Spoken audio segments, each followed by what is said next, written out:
Oke, Assalamualaikum warahmatullahi taala wabarakatuh dan salam sejahtera kepada semua pelajar-pelajar yang bakal menduduki SPM pada tahun hadapan, calon SPM 2020 yang akan ambil SPM tahun 2021. Jadilah kamu tingkatan 5.2 ataupun 5, kamu sampai bulan 2 kan? Ataupun Form 5 Pro Pro Max, enggak apalah, terlebih sedikit kan, enggak apa, lambat sedikit.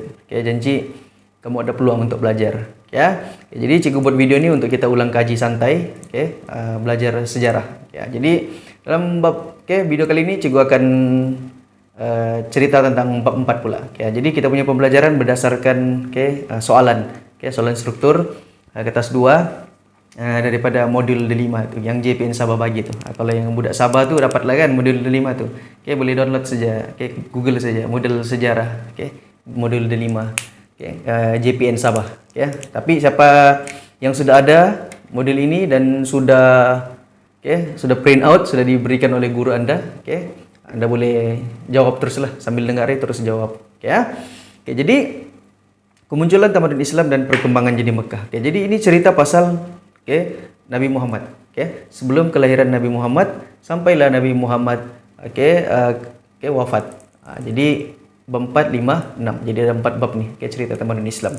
Jadi kalau kita imbas kembali secara ringkas, Nabi Muhammad, sebelum Nabi Muhammad, kita cerita masyarakat Arab jahiliyah. Macam mana ciri-cirinya. Lepas tu Nabi Muhammad lahir di mana? Siapa nama penuhnya, apa gelarannya, apa sifat-sifat Nabi. Lepas tu Nabi menerima wahyu. Apa wahyu pertama, wahyu kedua. Lepas tu Nabi berdakwah di Mekah. Diterima atau tidak, apa reaksi. Lepas tu perjanjian Aqabah, dijemput ke Madinah kan, Aqabah 1, Aqabah 2. Lepas tu berhijrah. Kenapa hijrah? Hijrah ke mana? Ke Madinah. Lepas tu di Madinah buat negara di sana, negara baru, Piagam Madinah. Lepas tu kembali ke Mekah, perjanjian Hudaibiyah. Lepas tu pembukaan semula kota Mekah. Lepas tu Nabi Muhammad wafat. Diganti oleh siapa? Khulafaur Rasyidin, Abu Bakar, Umar, Utsman, Ali kan. Jadi itu dia punya kronologi lah cerita. Jadi sini kita cerita bab 4 saja, untuk dalam masa kurang daripada 1 jam ini kita cerita tentang kemunculan tamadun Islam. Ini kita cerita tentang masyarakat Arab jahiliyah. Ini kita ulang kaji. Jadi soalan simple saja. Apakah maksud jahiliyah? Apakah maksud? Tapi 2 markah. Jadi jawapannya simple saja, tidak mengetahui, ataupun tidak mempunyai ilmu pengetahuan. Perkataan jahiliyah ini berasal daripada perkataan Arab iaitu jahala. Kalau dia ditanya dalam esei, berasal daripada perkataan Arab iaitu jahala, yang bermaksud tidak mengetahui, ataupun tidak mempunyai ilmu pengetahuan. Jangan pula tulis itu bodoh, bongok apa semua, tidak mengetahui. Bukannya mereka ni langsung tidak tahu apa-apa, budu-budu begitu kan, tapi sebenarnya mereka jahil, tidak mengetahui dari segi apa? Agama, sosial, cara hidup mereka. Sebab itu digelar sebagai jahiliyah. Ini senang. Alright. Mengapakah zaman jahiliyah dianggap sebagai zaman kegelapan? Jadi sejarawan Islam menganggap zaman sebelum Nabi Muhammad ni, sebelum Islam ni dianggap sebagai zaman jahiliyah. Di Mekah itu. Zaman ni. Kenapa mereka digelar sebagai zaman gelap? Zaman gelap lah, maksudnya zaman yang apa, bilang orang mundur apa semuanya, tidak tahu apa-apa kan. Jadi pertama, ini dari segi perspektif Islam, mereka, jadi cara jawabnya beginilah. Kalau mengapa mesti ada huraian kan. Jadi mengapa? Jadi kita bagi jawaban. Masyarakat zaman jahiliyah, zaman jahiliyah, dianggap sebagai zaman kegelapan, kerana ini pentingnya kata kuncinya ni, kerana mereka tidak menyembah Allah. Itu dari segi perspektif itu sebab apa mereka digelar sebagai zaman kegelapan, belum mengenal Tuhan. Lepas tu mereka teruslah mereka menyembah berhala. Okay. Berhala itu apa? Patung-patung. Ya, orang anggap itu sebagai Tuhan. Alright. Lepas tu beli. Okay, ini berapa markah nih? Berapa markah? 3 markah. Jadi kita baru bagi 2 poin. Maksudnya 2 markah kan? Lepas tu kamu boleh tambah lagi. Okay. Mereka juga mempercayai animisme. Apa itu animisme? Yang menyembah alam sebagai Tuhan. Menyembah gunung, sembah sungai, sembah pokok. Itu animisme.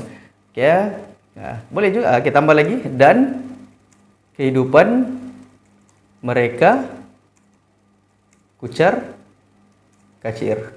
Kucar kacir. Tambah lagi kata hubung. Serta berakhlak buruk. Cukup 5 poin, 3 markah. Kamu bagi 5, dia dapat sudah. Dapat sudah full mark di situ. Jadi dalam hanya 26 perkataan kamu dapat 3 markah. Jadi ini struktur.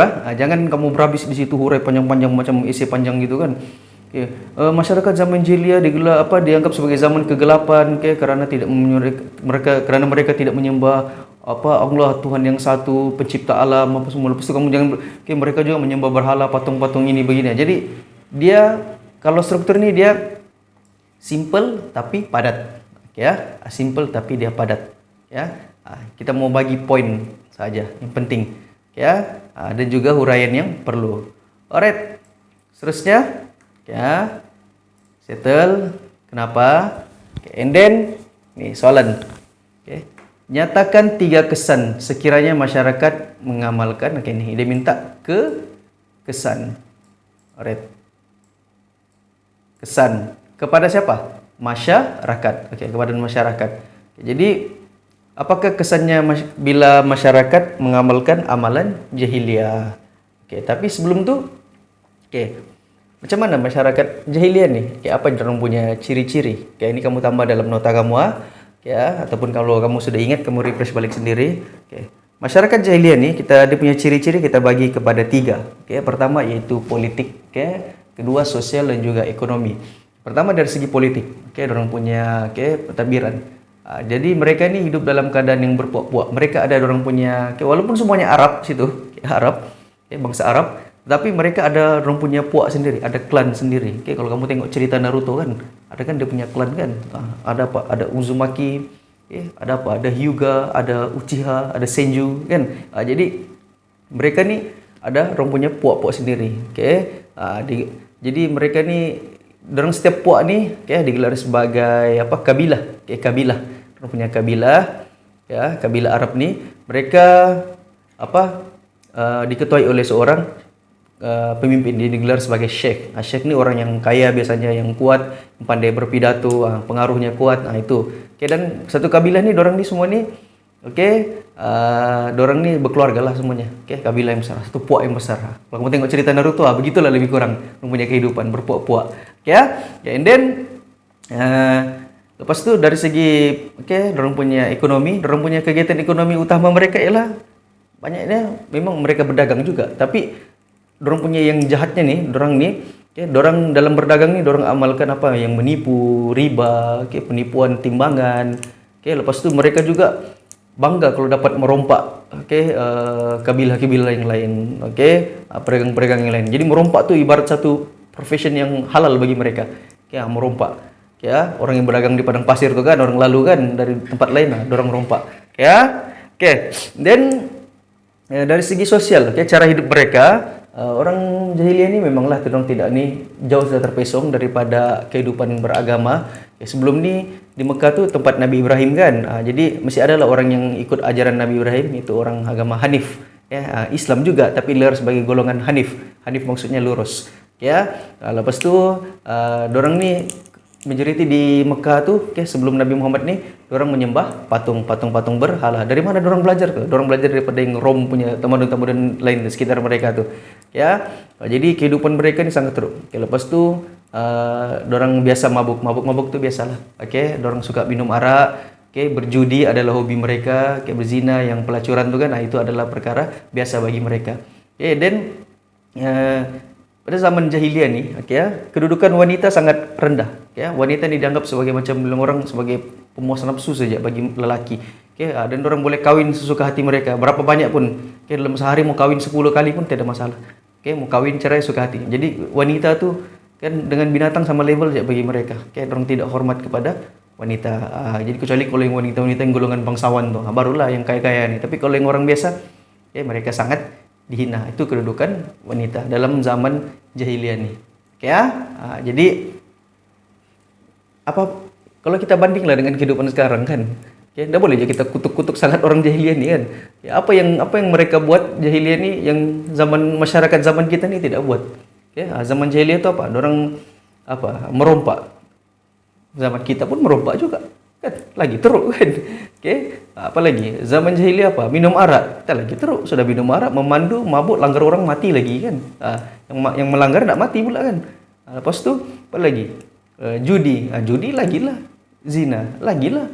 Okey. Jadi benda-benda yang teruk-teruk zaman jahiliyah tu sebenarnya masyarakat kita lebih teruk lagi. Okey ya, daripada mereka. Okey, kita ni ada buang anak lagi dari tingkat 14. Kan buang lagi bayi dalam tong sampah. Lagi teruk kan. Nah, jadi apa beza kan? Nah, jadi itulah ciri-ciri masyarakat jahiliyah. Okey. Jadi soalan yang C ni kita tanya. Okey, apakah nyatakan kesan, kesan sekiranya masyarakat Malaysia mengamalkan amalan jahiliyah. Ya, ini boleh fikir sendirilah. Dia cakap masyarakat, fokus kepada masyarakat. Okey, fokus kepada masyarakat. Apa kesannya? Mestilah kesannya semua negatif kan.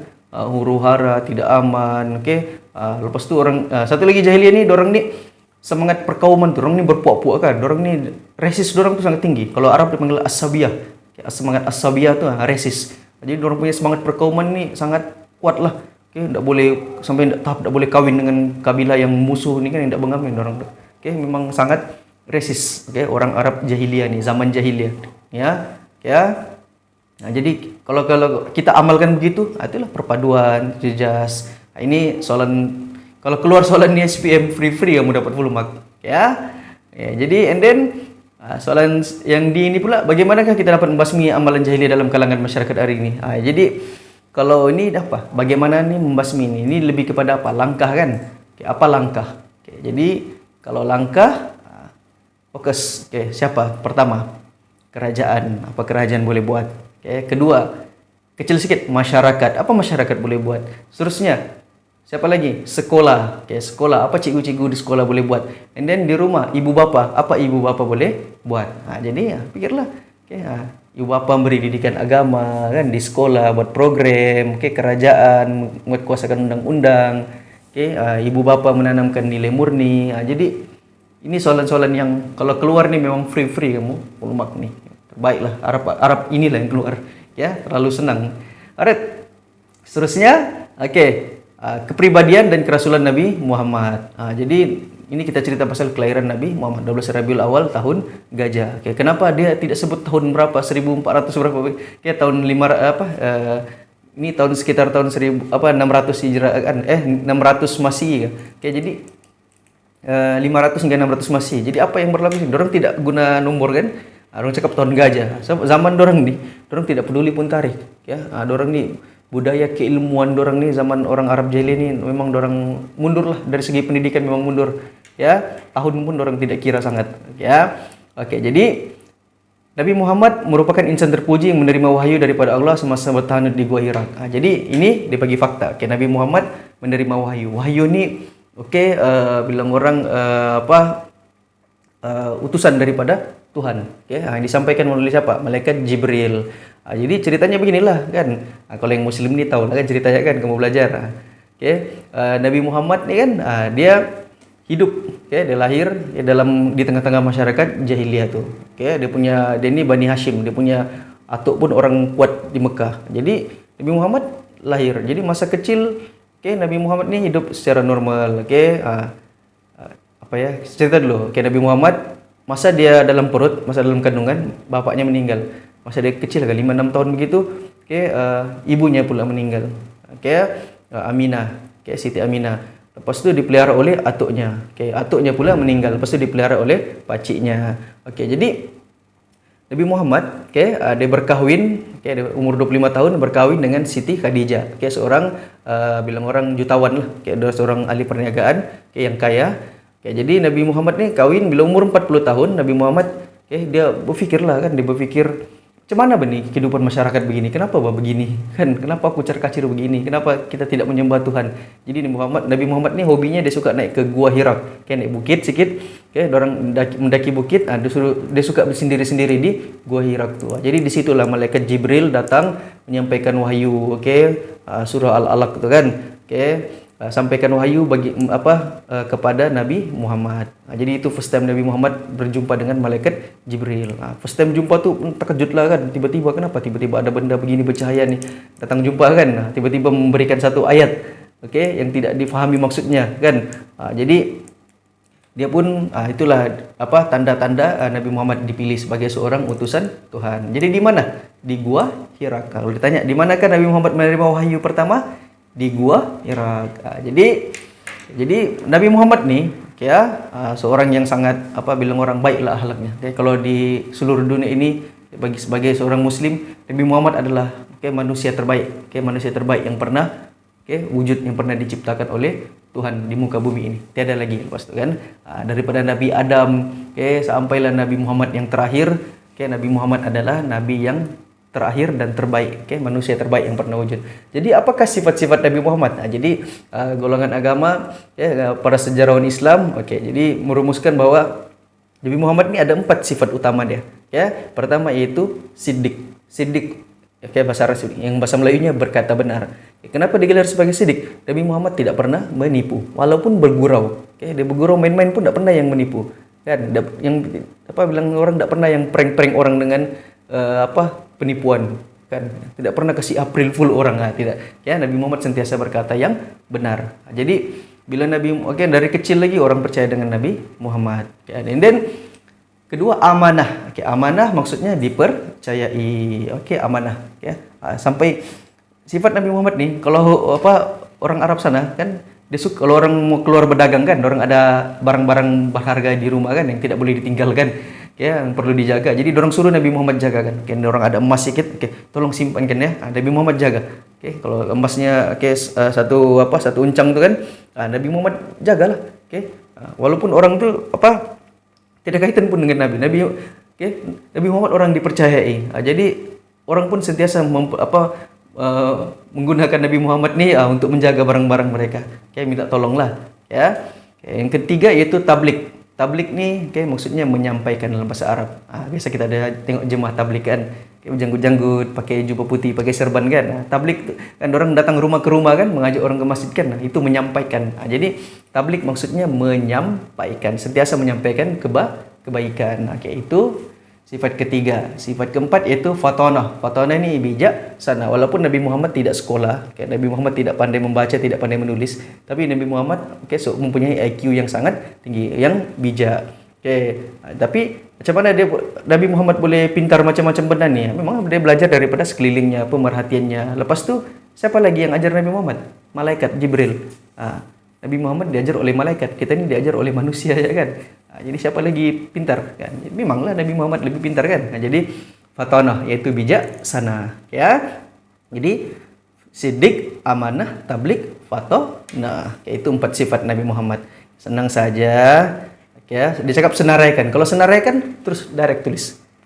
Tidak payah lagi guna ayat panjang. Nabi Muhammad seorang yang tidak payah. Sebab dia cakap apa? Senaraikan. 2 yang tidak payah huraian. Nyatakan, senaraikan.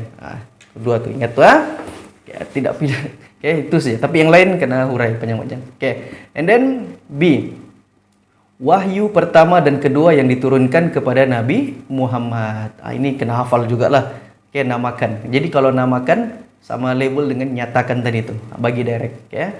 Wahyu pertama iaitu surah Al-Alaq. Yang kedua iaitu Al-Mudassir. Iqra bismi rabbikal ladzi alaq. Surah Al-Alaq ni ditanya di soalan ketiga. Apakah kandungan wahyu pertama yang diterima oleh Nabi Muhammad? Jadi wahyu pertama tu cerita tentang memerintahkan umat Islam supaya membaca. Ini dia punya rumus. Ini bukan tafsiran dia bukan dia punya translation Ini dia punya isi kandungan, dia punya tafsiran. Ya, apa maksud yang disampaikan dalam wahyu pertama tu al-alaq. Ya, al-alaq tu apa maksudnya? Apa? Baca. Ya, bacalah. Oke ya, Iqra bismi rabbikal ladzi alaq. Oke, bacalah dengan nama Tuhanmu. Oke ya, umat Islam. Oke, wahyu pertama ni disuruh, perintah Tuhan yang pertama ialah membaca. Oke, membaca luas maksudnya, membaca sama maksud dengan menuntut ilmu. Jadi kalau dalam Islam, ya, perintah pertama dalam Islam bukannya disuruh sembahyang, suruh apa? Disuruh apa?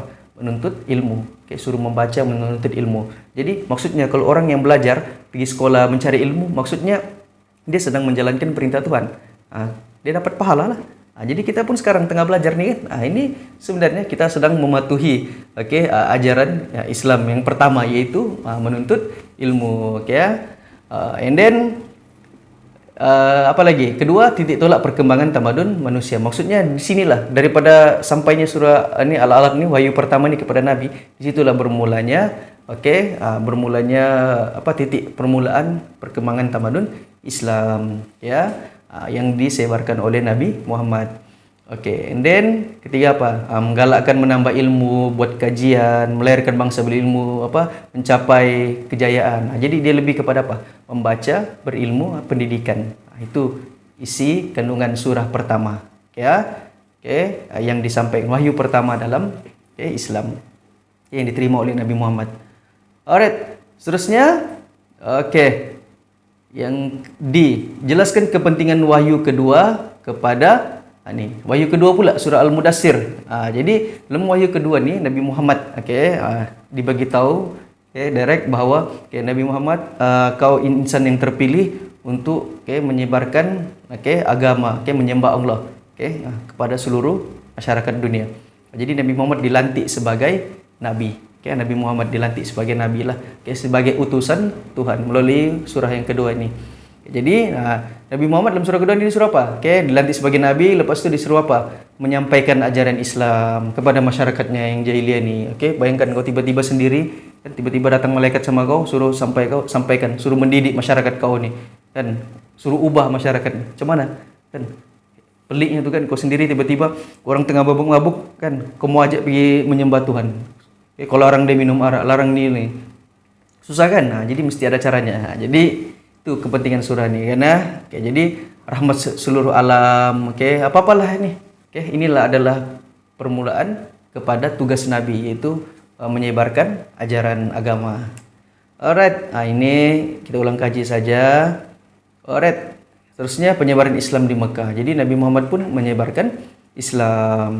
Jadi Nabi Muhammad telah menyebarkan Islam secara berperingkat, yaitu secara rahsia dan terbuka. Jadi Nabi Muhammad pertama dia sebarkan ni kan, dia menyebarkan Islam ni, memperkenalkan Tuhan kepada keluarga-keluarga ini, beritahu semua keluarganya dulu, ini kita kena menyembah Tuhan, ini Tuhan yang mencipta kita, kita wajib menyembah Tuhan. Jadi dia sebarkan tu secara berperingkat-peringkat, bukannya direct tiba-tiba kumpul semua orang cakap bagi ceramah, tidak.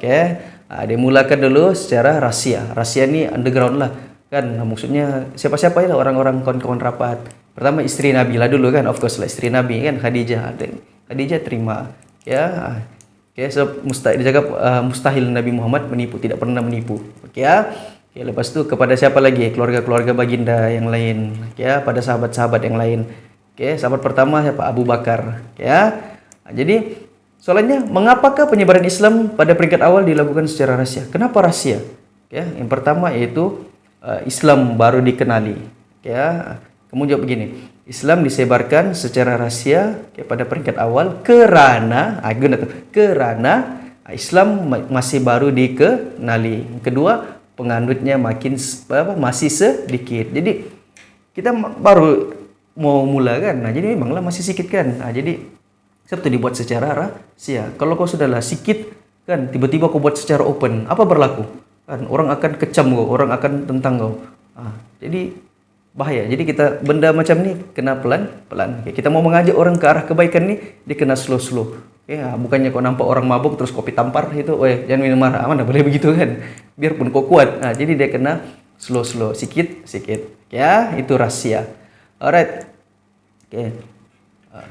Dakwah secara rahsia ni Nabi Muhammad ni bila masih sikit, kan, Nabi Muhammad menjadikan rumah seorang sahabat ni, nama dia Al-Arkam, Abu Arkam. Nama dia Arkam, okay? Rumahnya ini jadi tempat untuk panggil yang orang ni secara rahsia lah, buat mesyuarat secara rahsia.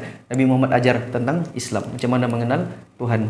Okay, jadi yang pada peringkat awal ni bukannya sikit saja yang terima Islam ni. Banyak golongan-golongan hamba ya yang terima Islam, yang terima ajaran yang dibawa oleh Nabi Muhammad.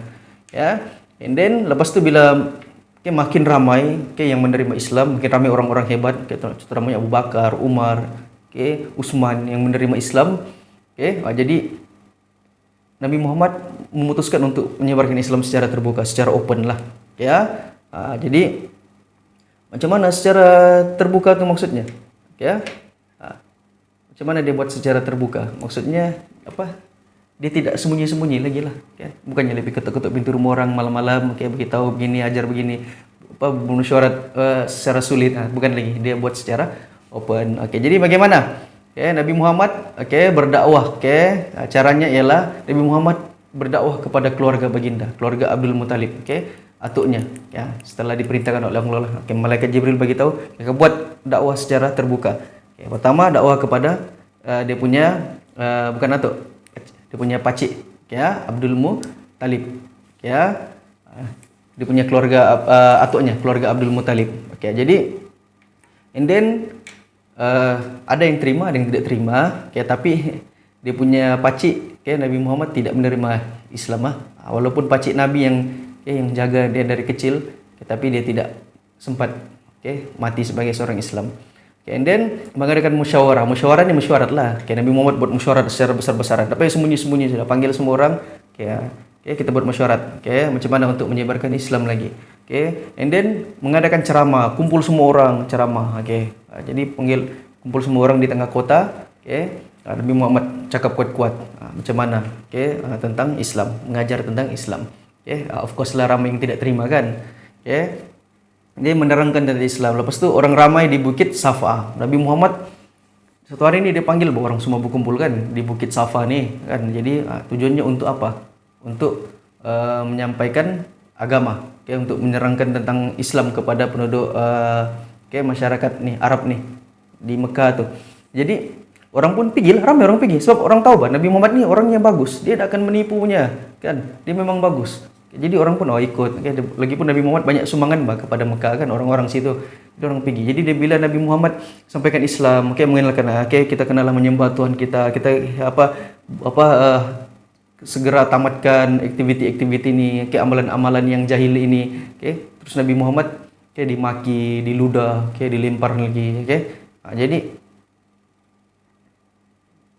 Nabi Muhammad pun tidak dapat buat apa-apa lah di situ kan. Tapi itu adalah usaha yang dilakukan oleh Nabi. Keluarganya panggil semua keluarga, buat mesyuarat, panggil orang semua dengar, pidato daripada Nabi Muhammad. Tapi dia punya reaksi macam mana? Ada yang terima, ada yang tidak terima. Tapi yang penting Nabi Muhammad sudah berusaha. Jadi kalau kita mau jawab di sini, Nabi Muhammad berusaha menyampaikan ajaran Islam secara terbuka dengan cara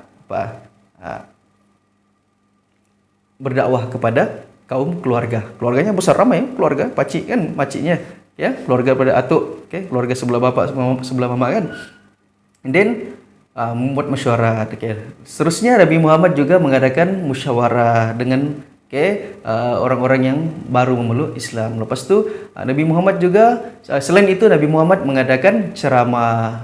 Jadi itu dia punya usaha, and then sudah setengah jam. And then penyebaran Islam menghadapi pelbagai rintangan, namun dapat juga masyarakat Arab Quraisy yang terdapat juga yang menerima Islam. Bagaimanakah keadaan tersebut berlaku? Banyak halangan. Ada yang terima, ada yang menolak. Bagaimanakah keadaan tersebut itu berlaku? Cakap dalam keadaan yang ramai yang menolak, tapi ada yang menerima. Kenapa ramai? Kenapa ada yang menerima nih? Kenapa ada yang sampai tergerak hatinya untuk menerima Islam? Pertama, kebanyakan yang terima Islam nih, pada awal-awal nih, penyebaran Islam ialah golongan hamba. Kenapa? Sebab layanan yang sama rata. Sebab dulu guna sistem perhambaan kan. Jadi Islam susah nih. Pelan-pelan nih Islam hapuskan sistem perhambaan. Sebab dia sudah sebati dalam kalangan hidup masyarakat kan. Jadi hamba ni dilayan dengan macam orang macam binatang ya, macam orang suruhan, macam sama level dengan unta ya guys, dengan kambing apa semuanya.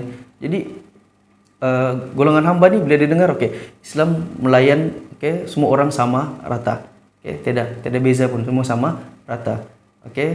Yang bezakan apa? Kita punya iman dan takwa. Jadi orang golongan hamba ni pun dengar ya, betul juga kan walaupun kami ini miskin susah kan, kami tidak sepatutnya dilayan macam binatang kan. Jadi mereka pun menerima Islam. Lepas tu mereka pun nampak ketinggian akhlak baginda, nampak Nabi Muhammad. Memang dari kecil sudah orang tahu memang baik orangnya. Tak akan dia menipu punya kan, orang percaya.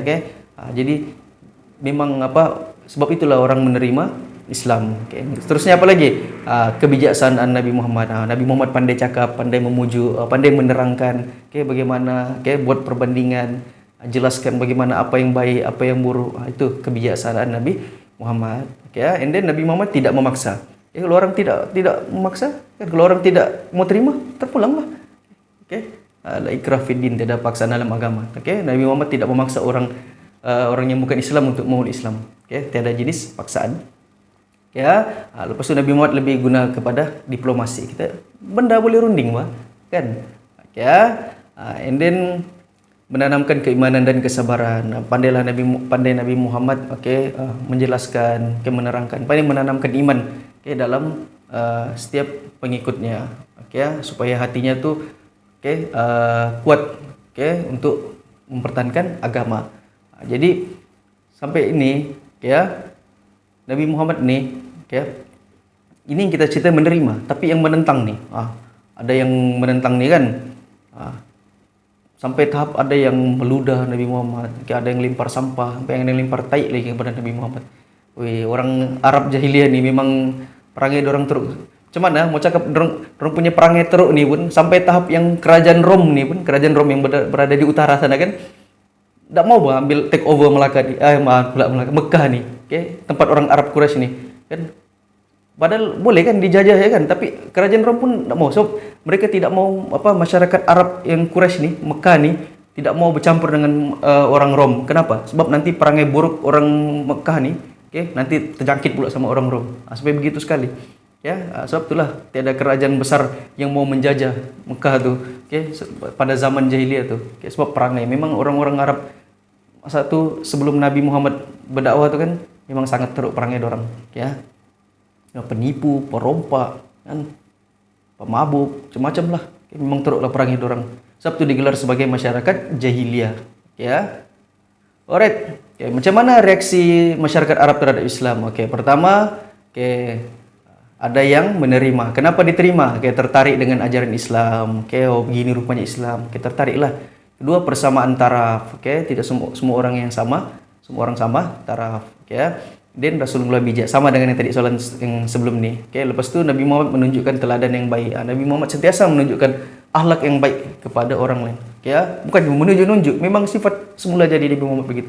Memang seorang yang baik. Macam mana baiknya ni? Nabi Muhammad ni satu kisah ni saya dengar hari tu ustaz cerita Nabi Muhammad ni biasa kalau dia berjalan pergi pasar apa semua kan, dia lalu orang punya benci sama dia ni, ada pacik ni, dia ludah Nabi Muhammad kan, rumahnya kan limpas di bawah kan, limpasin Nabi Muhammad diludah kan, limpasin Nabi Muhammad dia ludah lagi Nabi Muhammad. Nabi Muhammad pun terpaksa mengelak gini kan, kadang kena juga kan.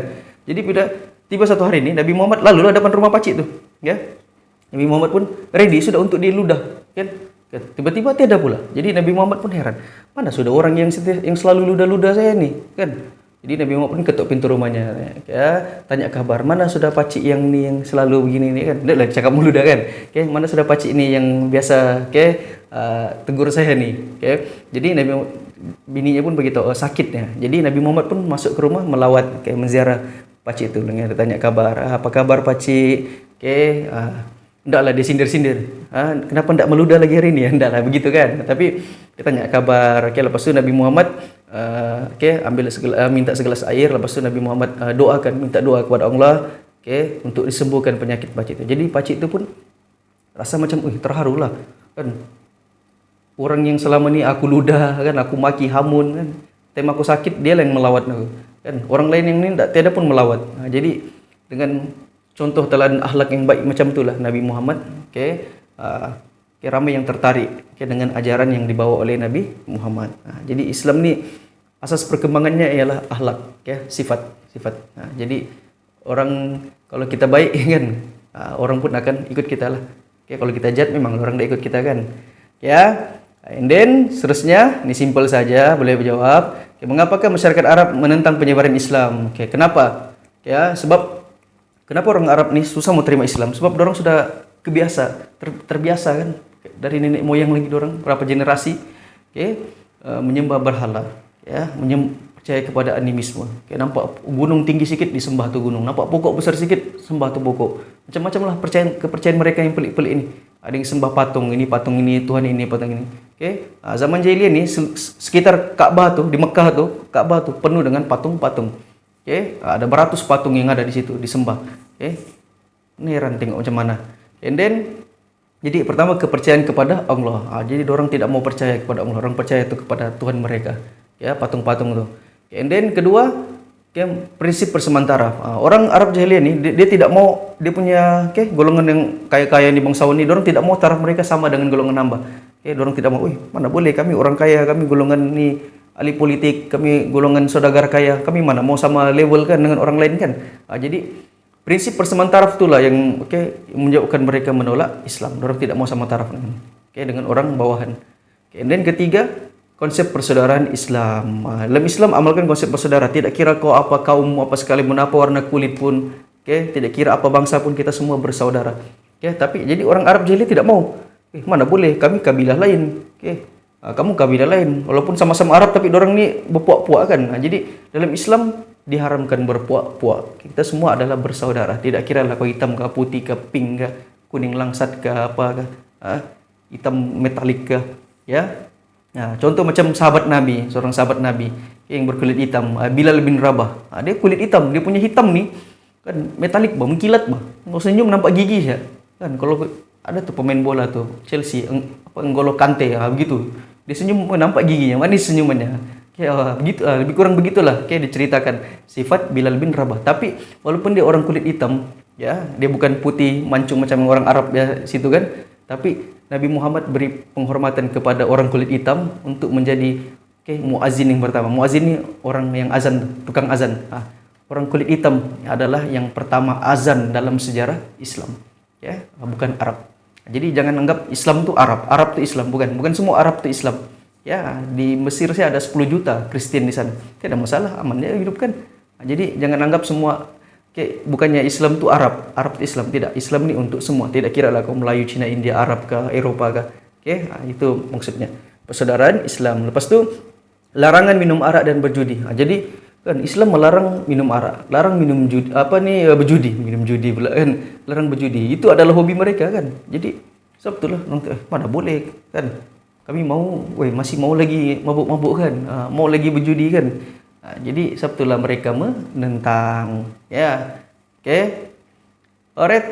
Itu kenapa sebagian orang masyarakat Arab ni menentang. Pandai-pandailah membuat ayat. Dua markah saja pun. Tapi kalau dalam esei, cerita panjang-panjang. Tidak masalah. Alright. Bagaimanakah masyarakat Arab menentang penyebaran Islam yang disampaikan oleh Nabi Muhammad? Bagaimana cara mereka menentang? Pertama, mereka mencemuh, memaki hamun lah, biasalah kan. Kalau kita tidak suka orang, memang dari dulu pun maki kan. Tapi tidaklah sampai dorang, fuck you apa, tidaklah begitu kan. Zaman dulu mana ada begitu kan. Bullshit, tidaklah begitu. Mereka guna cara mereka lah. Saya pun tidak tahu macam mana memaki dalam bahasa Arab.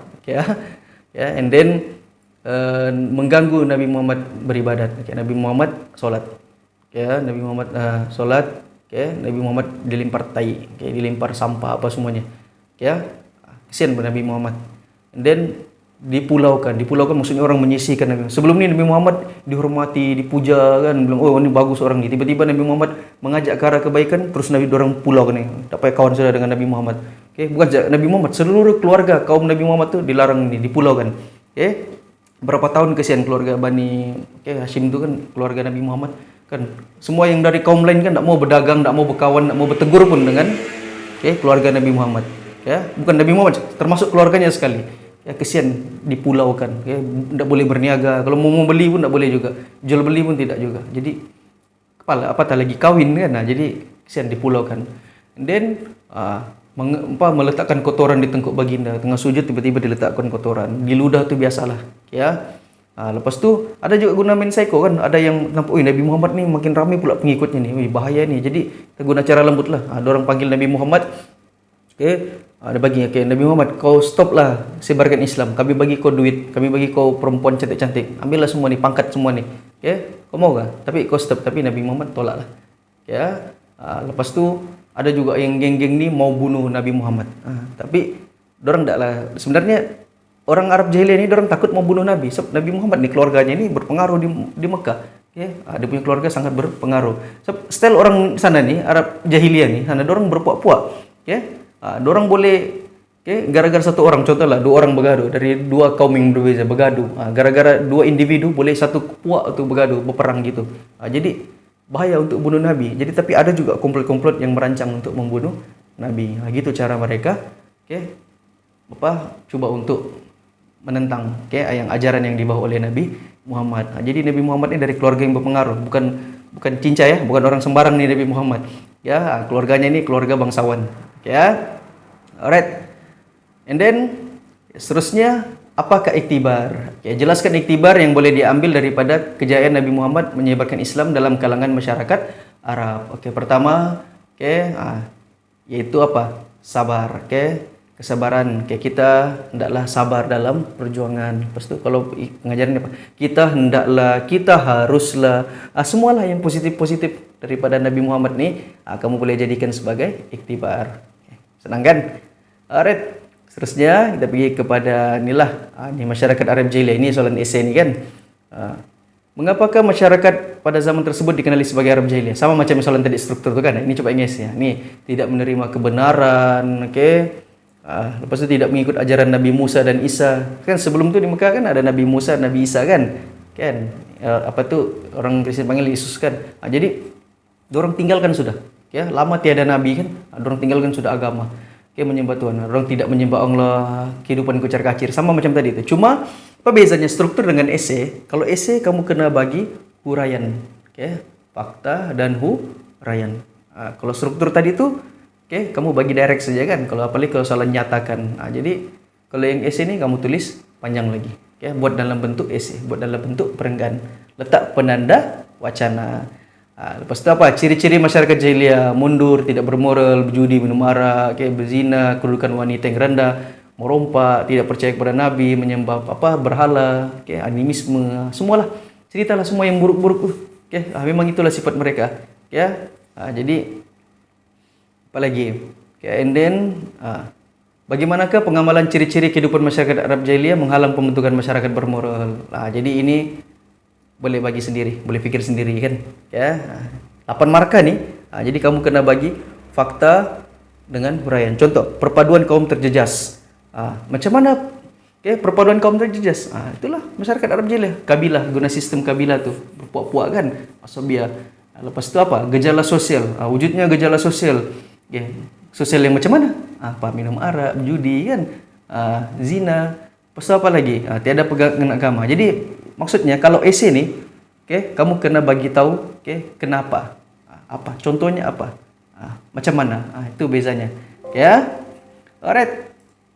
Seterusnya, settle untuk bab 4. Ini secara ringkaslah.